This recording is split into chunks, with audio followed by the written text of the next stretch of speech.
আলো ঢেউ না কণা? আলো আমাদের চারপাশের সবকিছু দৃশ্যমান করে তোলে। কিন্তু আলো আসলে কি? এটা কি শুধু ঢেউ নাকি কণা, নাকি দুটোই একসাথে? আলো সম্পর্কে প্রাচীন ধারণা। প্রাচীনকালে মানুষ আলোকে রহস্যময় কিছু ভাবত। কেউ বলতেন আলো চোখ থেকে বের হয়, আবার কেউ বলতেন সূর্য বা আগুন থেকে আলো ছড়িয়ে পড়ে।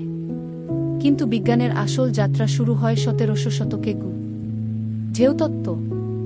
1678 সালে বিজ্ঞানী ক্রিস্টিয়ান হুইগেন্স বলেছিলেন, আলো এক ধরনের ঢেউ। এই ধারণা প্রমাণিত হয় 1801 সালে টমাস ইয়ম এর ডাবল স্লিট এক্সপেরিমেন্টে।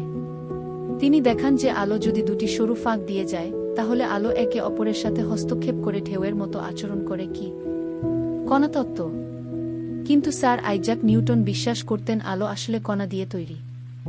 এই ধারণা আবার শক্তিশালী হয় 1905 সালে, যখন আলবার্ট আইনস্টাইন ফটোইলেকট্রিক এফেক্ট ব্যাখ্যা করেন।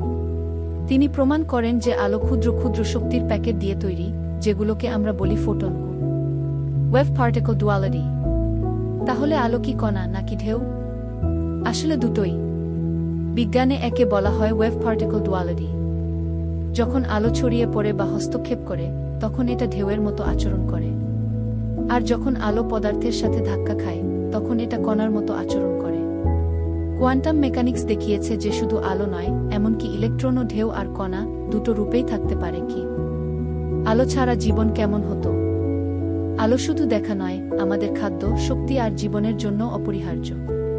সূর্যের আলো ছাড়া পৃথিবীতে জীবন এক মুহূর্ত টিকে থাকত না। কি তাহলে উত্তর হলো, আলো কখনো ঢেউ, আবার কখনো কণা। আর এটাই প্রকৃতির সবচেয়ে আশ্চর্য রহস্য, যা এখনো বিজ্ঞানীদের মুগ্ধ করে রেখেছে।